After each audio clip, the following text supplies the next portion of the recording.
अस्सलाम वालेकुम, hello and welcome to sports room. मैं हूं आपका मेज़बान नजीबुल हसनैन। आज सवाल यह है कि पाकिस्तान क्रिकेट बोर्ड का नया चेयरमैन कौन होगा।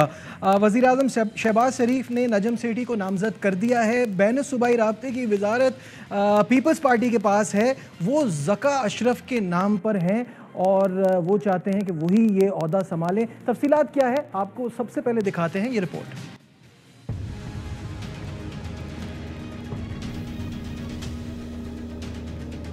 नजम सेठी या ज़का अशरफ, पाकिस्तान क्रिकेट की सबसे ताकतवर कुर्सी पर कौन बैठेगा? चेयरमैन के इंतखाब से पहले मुलाकातें। नजम सेठी वजीर आजम शहबाज शरीफ से मिले। वजीर आजम ने सरबराह मैनेजमेंट कमेटी को जल्द चेयरमैन के इलेक्शन मुकम्मल करने की हिदायत की। पीठ थपथपाकर उम्मीदवार भी नामजद कर दिया, मगर मामले पर हुकूमत और इत्तेहादी जमात पीपल्स पार्टी आमने सामने आ गए। बैनुल सूबाई राब्ते के वजीर एहसान मजारी का कहना है, वजारत पीपी के पास है, चेयरमैन वही होगा जिससे पीपी लीडरशिप चाहेगी। उनको लाया गया था as a temporary management committee का हेड। बिल्कुल क्लियर कट बता दूं, पाकिस्तान पीपल पार्टी की लीडरशिप जो भी बंदे को नॉमिनेट करेगी, उन्होंने नॉमिनेट किया ज़का अशरफ साहब को। ज़का अशरफ साहब भी चेयरमैन। प्राइम मिनिस्टर ने पिछली बार इनका टेन्योर एक्सटेंड किया था, लेकिन इस बार नो एक्सटेंशन। पीटीआई हुकूमत जाने के बाद वजीर आजम ने गुज़िश्ता साल दिसंबर में बोर्ड चेयरमैन रमीज राजा को हटाया। नजम सेठी को 4 माह के लिए पीसीबी मैनेजमेंट कमेटी का सरबराह बनाकर डिपार्टमेंटल क्रिकेट और पीसीबी आइन 2014 की बहाली का टास्क सौंपा गया। बाद में कमेटी को 2 माह की तौसी भी दी गई, जो 20 जून को खत्म हो रही है। देखना ये है कि चेयरमैन पीसीबी के इंतखाब का ऊंट आखिर किस करवट बैठेगा। जी, स्टूडियो में मेरे साथ मौजूद हैं our sports correspondent Shahid Hashmi साहब और former captain of Pakistan Asif Iqbal साहब ने हमें टेलीफोन लाइन पे ज्वाइन किया है। आसिफ साहब, सवाल ये है कि चेयरमैन कौन होगा, कौन बनेगा, और ये वेदर वी लाइक इट और नॉट, इसमें हुकूमत का अमल दखल रहता है इस इम्पोर्टेंट पोस्ट के लिए, क्या कहेंगे? जी, अस्सलाम वालेकुम। जी, अस्सलाम वालेकुम शाहिद। वालेकुम अस्सलाम। ये इंट्रोडक्शन में मैंने सुना और ये जो खबर है ये सुनकर समझ में नहीं आ रहा है कि आया बंदा हंसे या रोए। आई मीन, ये कोई बात है? आप हम बात कर रहे हैं स्पोर्ट्स की, खेल की। आप ठीक है, आईसीसी की जो रूलिंग है कि आईसीसी ने कहा है कि कोई मुदाखलत नहीं होनी चाहिए पॉलिटिकल गवर्नमेंट की तरफ से। हम कहते हैं कि भाई इंडिया में इतना सख्त हो रहा है जिसकी वजह से पाकिस्तान के वीजाज नहीं मिलते पाकिस्तानी खिलाड़ियों को इवन आईपीएल में खेलने के लिए। जी। तो फिर आप भी वही हरकत कर रहे हैं खुद अपने मुल्क में, पाकिस्तान में, कि आप जैसे हुकूमत बदलती है, या ये जो अभी आप जो इंट्रो में कह रहे थे कि दैट 4 माह का उनको एक्सटेंशन अपॉइंट किया गया था राजा बदकार के नजर को, और फिर उनको फिर 2 महीने का एक्सटेंशन दिया था, 6 महीने का उनका ये टेन्योर था। अब वो कह रहे कि पीसीबी के चेयरमैन को पीपीपी का जो होगा नुमाइंदा वो बनेगा चेयरमैन। ये क्या मजाक हो रहा है पाकिस्तान क्रिकेट के साथ? पॉलिटिक्स अपनी जगह, मैं ना कोई पॉलिटिशियन हूँ ना पॉलिटिकल एनालिस्ट हूँ जिसके बारे में मैं अपना व्यू रखता हूँ। क्रिकेट के हद तक जो बात है आज से मजे का खैज बात, अफसोस की बात भी है और मजे का खैज। और इसकी सबसे बड़ी वजह जो समझ में आती है वो 2 वजूहत है। एक तो जो भी पीसीबी का चेयरमैन होता है, आई थिंक मुल्क के प्राइम मिनिस्टर के बाद वो सबसे ज्यादा क्या कहना चाहिए पावरफुल इन द सेंस के फाइनेंशियली जो अमाउंट ऑफ मनी पीसीबी में आती है through ICC, through television rights, through sponsorship, और फिर पीएसएल शिवा जब से वो और एक आमदनी का जरिया बढ़ गया है। एंड इट्स ऑल जो भी अमाउंट आते हैं वो पीसीबी क्रिकेट को फरोग देने में वो करती है, खर्च करती है, खिलाड़ियों पर, इंफ्रास्ट्रक्चर पर, ब्ला ब्ला ब्ला। लेकिन उस पर कोई हुकूमत का वो नहीं है, क्या कहना चाहिए, हुकूमत उसमें दखल नहीं दे सकती। वो जो अमाउंट आता है, जो खर्च होता है, could this be one of the reason कि हर पॉलिटिकल पार्टी कहती है हमारा चेयरमैन हो, बिकॉज एक तो पोजीशन ऐसी है जिसकी वजह से बहुत ज्यादा अहमियत मिलती है उसको, बंदे को। साथ साथ जो फाइनेंसेस होते हैं तो वो बेशक मैं इल्जाम तो नहीं लगा सकता कि लोग उसमें खुद करते हैं, लेकिन फिर वो अपने ऐसे बंदों को लगाते हैं पीसीबी में, सिर्फ चेयरमैन को लगाते नहीं है, तो चेयरमैन आकर सारी टीम को चेंज करता है। सही है। जो उसके अंदर काम करती है और बड़े बड़ी तनख्वाहों पे उनको जॉब्स मिलते हैं। वो क्या, उसका मतलब क्या होता है? इसका मतलब ये होता है सिर्फ कि they want to oblige their people, whether they are capable or not, वो एक separate बात है. But as we have seen in the past, majority of them are incapable. ये मैं बिल्कुल जो कह रहा हूँ, मैं मतलब पक्के यकीन के साथ करूँ, incapable people आते हैं, इनको बड़ी-बड़ी तनख्वाहों पर रखा जाता है. ये बिल्कुल गलत है. I think Najam has been given a 6-month tenure. That should be extended to proper. एक आप सिस्टम बना दें.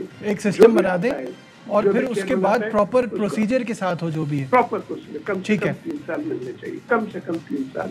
ठीक है. शाहिद साहब से भी उनकी राय लेते हैं इस पे. शाहिद साहब, ये जो सिचुएशन है ये हर टाइम आ जाती है, हुकूमत बदलती है, चीज़ें इसी तरह से चलती हैं. आप क्या सोचते हैं? पहले तो मैं आपको खबर दें, अगले 2 से 3 दिन में वजीर आजम साइन कर देंगे उस समरी पर जो IPC ने उनसे मांगी है कि जी आप 2 नाम दे दें.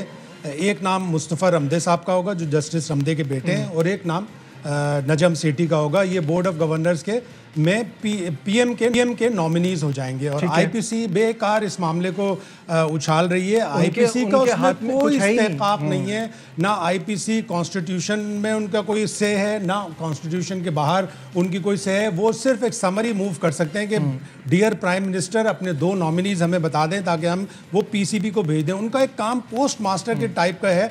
वो 2 नाम भी नहीं सजेस्ट कर सकते, वो एक नाम भी सजेस्ट नहीं कर सकते. फिर उसके ऊपर क्यों बार बार वो ज़का अशरफ साहब का नाम ले रहे हैं? अभी पाकिस्तान क्रिकेट जिस दोराहे से गुजर रही है, जिस मुश्किलात से गुजर रही है, उस वक्त तो तकाजा यही है कि प्राइम मिनिस्टर रजिस्ट करें कोई भी चेंज, इलेक्शन हो जाए, मुंतखब गवर्नमेंट आ जाए, वो अपना नॉमिनी कर दे. और हमारा पूरी दुनिया में मजाक उड़ता है. जिस तरह आसिफ भाई अभी कह रहे थे, बिल्कुल इसी तरह मजाक उड़ा है. एक दफ़ा जाइल्स क्लार्क ने मीटिंग में कहा 2014 में, जब ज़का अशरफ नजम सेठी चल रहे थे, उन्होंने कहा I am really at sea who to deal with, किससे मैं डील करूं. हर दूसरी मीटिंग में अगला आदमी आ जाता है. फिर एक हमारे चेयरमैन, जब ये बोर्ड मीटिंग होती है तो 8 जो बोर्ड के डायरेक्टर्स होते हैं वो एक ही गाड़ी में आते हैं. हमारे एक चेयरमैन ने कहा नहीं मैं अपनी गाड़ी में आऊँगा. वो 40 मिनट लेट पहुँचे.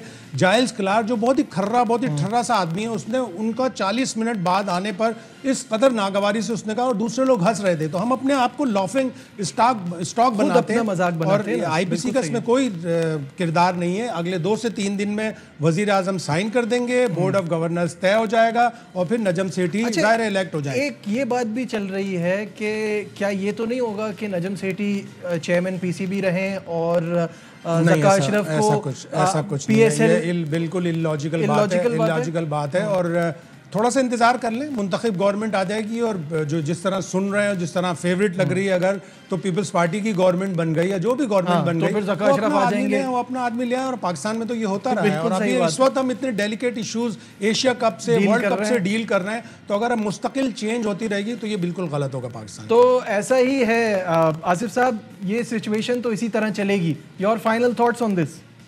देखिए, जो शायद बात करें उससे मैं थोड़ा स्लाइटली डिसएग्री इसलिए करूंगा. अगेन हम वही बात करें कि जी इलेक्शंस आएंगे, पॉलिटिकल पार्टी जो पावर में आ जाएगी, फिर उसको मौका मिलेगा, वो फिर अपना लगा दे. नहीं, इसको we have to stop this. We have to make change होनी चाहिए, रुकना चाहिए. बिल्कुल. जो देखिए नजम जो डील कर रहे हैं ICC के साथ भी, ACC के साथ भी, एक कंटिन्यूटी होनी चाहिए. कुछ ना पता होना चाहिए कि भाई किस तरफ हम जा रहे हैं. हो सकता है ज़का अशरफ है, वो उनका डिफरेंट व्यू हो, फिर वो चेंज हो जाएगा. तो हम सब कुछ एक मजे का खेज सिचुएशन में है. I think this needs to be stop and it be very embarrassing अगर ये जो बातें हो रही हैं, अगर इसमें आगे जाते हुए बदल देते हैं. I don't think that's the right decision. Okay, बहुत बहुत शुक्रिया. आसिफ इकबाल साहब हमारे साथ थे, चेयरमैन की इस इशू पर अपनी ओपिनियन शेयर कर रहे थे. यहाँ लेते हैं एक छोटा सा कमर्शियल ब्रेक से वापस आएंगे, डिस्कशन को आगे बढ़ाएंगे. Stay with us.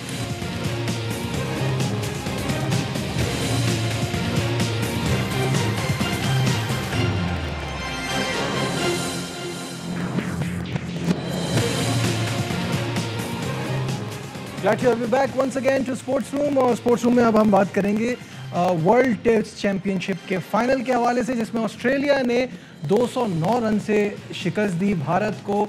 444 रन का टारगेट था, जिसमें सिर्फ 234 रन बनाने में कामयाब हुई भारत की टीम, और एक्सपेक्टेशंस बहुत ज़्यादा ही रखी हुई थी उन्होंने.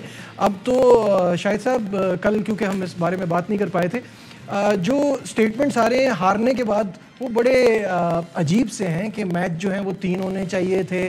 फिर ये जून में क्यों हुआ? हम तो IPL में मसरूफ़ होते हैं, हमारा फोकस नहीं है और इंग्लैंड में ही क्यों? तो इनको हर चीज़ अपने मतलब की चाहिए। हारने वाली टीम हमेशा इसी तरह करती है, लेकिन पैट कमिंस ने इसका बड़ा अच्छा जवाब दिया बेस्ट ऑफ 3 पे। ओलंपिक का गोल्ड मेडल भी एक ही रेस पे दिया जाता है भाई, तो एक ही रेस पे एक ही वर्ल्ड टेस्ट चैंपियनशिप का फाइनल है, आपने उसके एग्रीमेंट के ऊपर साइन किए हुए। इंडिया को आईपीएल का बड़ा नुकसान हुआ कि आईपीएल के फौरन बाद हो रहा है वर्ल्ड टेस्ट चैंपियनशिप का 2021 में भी इसी तरह हुआ पार्टली, और उनको ये नुकसान हुआ कि उनके जो टेस्ट स्पेशलिस्ट थे, स्पेशली पुजारा, उन्होंने दोनों इनिंग्स में बड़ा बुरी तरह नाकाम किया। उनके विकेट कीपर ने इतना बड़ा कुछ वो नहीं किया कंट्रीब्यूशन, और फिर कोहली से बड़ी उम्मीद थी, लेकिन दाद दीजिए इंडिया के नेशनलिस्ट की, और इंडिया जितना नेशनलिज्म दिखाता है कि आखिरी दिन 280 रन चाहिए थे, 444 का टारगेट था, लेकिन सब लोग ये कह रहे थे कि इंडिया जीत जाएगा। तो इंडिया की अपनी गलतियां थी, और सबसे बड़ी गलती उन्होंने अश्विन को ना खिलाकर की। सचिन तेंदुलकर की ट्वीट भी है, अगर वो भी हम स्क्रीन पे भी नाज़रीन को दिखा सकें, और उन्होंने इस पे बड़ा क्रिटिसाइज किया है कि वर्ल्ड नंबर 1 टेस्ट बॉलर को आप नहीं खिला रहे सिर्फ कंडीशन का सोच के। और सामने से ये भी देखें कि सामने वाली टीम में 5 लेफ्ट हैंडर्स हैं, तो ये हमने भी किया था। अश्विन जी, आप ऑस्ट्रेलिया, न्यूजीलैंड और साउथ अफ्रीका को फास्ट बॉलर पे उस वक्त डिफीट दे सकते हो जब कोई अच्छी फास्ट बॉलिंग पिच हो। अच्छी पिच जरूर थी, लेकिन 2-3 घंटे के लिए थोड़ी उसमें ग्रास नजर आई, और आपने 76 पे 3 आउट करके 469 रन बनवा दिए। और अगर आप अश्विन को खिलाते हैं, आप अपनी स्ट्रेंथ पे खेलते हैं, आपकी स्ट्रेंथ स्पिनर्स है, और अश्विन वर्ल्ड क्लास स्पिनर है, इन्वेंटिव है। अगर उसको पिच से स्पिन नहीं मिलती तब भी वो दाएं बाजू से बाएं बाजू से पिच का क्रीज का इस्तेमाल करते हुए, अपनी ग्रिप चेंज करते हुए कुछ ना कुछ वो कर लेता। और जब आप देख रहे हैं कि खब्बे हैं 5 से 6, तो आप फिर उन खब्बों के वजह से अश्विन को इस्तेमाल करें ना। अश्विन को ना इस्तेमाल करना इंडिया के लिए सबसे बड़ा लॉस हुआ, और फिर 76 पे 3 से 469 बुरी बॉलिंग करके करवा दिए, इंडिया टेस्ट मैच हार गया। स्कॉट बोलैंड की अगर बात की जाए, बड़ी शानदार बॉलिंग कराई, और मैं कहूँगा कि वो जो उनका एक ओवर था जिसमें उन्होंने कोहली को और फिर जडेजा को आउट किया, वो गेम चेंजर साबित हुआ। बहुत ही अनअज्यूमिंग से प्लेयर हैं, 12-13 साल फर्स्ट क्लास क्रिकेट खेली, 33-34 पे आके टेस्ट डेब्यू किया। और वो जो एबोरिजिन प्लेयर होते हैं, जो देसी प्लेयर होते हैं, उन चौथे प्लेयर हैं जिन्होंने 2 लेडीज़ ने खेला है और 2 दूसरे वो हैं। इनसे पहले जेसन गिलिस्पी थे, वो भी बड़े अच्छे फास्ट बॉलर थे, बल्कि उनका एक नाइट वॉचमैन की हैसियत से डबल 100 भी है। तो बोलैंड जब पिछले साल आए तो उन्होंने बड़ी अच्छी बॉलिंग की, पिछली सीरीज़ में भी बड़ी अच्छी बॉलिंग की, जो ऑस्ट्रेलिया में एशेज़ और साउथ अफ्रीका के टेस्ट मैच हो, और यहाँ पे भी बड़ी अच्छी बॉलिंग की। What is remarkable about Boland is कि उनकी सेकेंड इनिंग में ज़्यादा विकेटें होती हैं, और सेकेंड इनिंग का उनका एवरेज 8 रन पर विकेट है। Wow, this is amazing. अभी तो खैर उनका करियर का स्टार्ट है, लेकिन इंप्रेसिव बहुत है, और उनकी जो बॉल है उसमें डिफरेंशिएट करना बड़ा मुश्किल है। मैच के दौरान भी बार-बार ये चीज दिखाई गई है, वो बॉल को अंदर भी लाते हैं और बाहर भी ले जाते हैं। लेकिन सबसे बड़ी चीज़ ये है कि अनअज्यूमिंग है, ज़्यादा जोश नहीं करते, ज़्यादा शोर नहीं मचाते विकेटें लेने के ऊपर, और अपने काम से काम रखते हैं, और उनका काम है विकेटें लेना। उन्होंने जिस तरह विकेटें ली हैं, अब अनफॉर्चुनेट होगा कि जॉश हेजलवुड फिट हो जाएंगे, और एशेज़ का टेस्ट अगर वो पहला टेस्ट खेल गए, गो के पैट कमिंस ने कहा कि मेरा फेवरेट प्लेयर इस वक्त स्कॉट बोलैंड है। तो अब ऑस्ट्रेलिया के लिए भी थोड़ा सा मसला होगा कि हेजलवुड को खिलाएं या बोलैंड को खिलाएं। But this is a good problem, जो यूजुअली अच्छा प्रॉब्लम, ये अच्छा प्रॉब्लम है। जो बुरा प्रॉब्लम है वो ये है कि हिंदुस्तान जो है, ये उसका दूसरा WTC फाइनल भी था जिसमें उनको शिकस्त का सामना करना पड़ा, और दूसरा इतनी ज़्यादा उनके पास चेंजेस भी नहीं है। क्या वो बहुत ज़्यादा T20 क्रिकेट पे फोकस कर रहे हैं? IPL के मज़े बहुत ज़्यादा लग गए हैं। अब एक कॉन्सेप्ट ये भी चल रहा है कि जी T20 से आप जाते हैं टेस्ट क्रिकेट में तो वो बहुत अच्छा है। बहुत से एक्सपर्ट्स ने कहा नहीं इंडिया बड़ी वेल प्रिपेयर्ड है, T20 अभी खेला है, IPL खेला है, लेकिन फिर रोहित शर्मा ने खुद ही कहा कि हमें 20 से 25 दिन चाहिए थे और ये मार्च में होना चाहिए। तो आपको 3 से 4 या 5 प्लेयर तक आपको ऐसे होने चाहिए जो सिर्फ टेस्ट खेलें।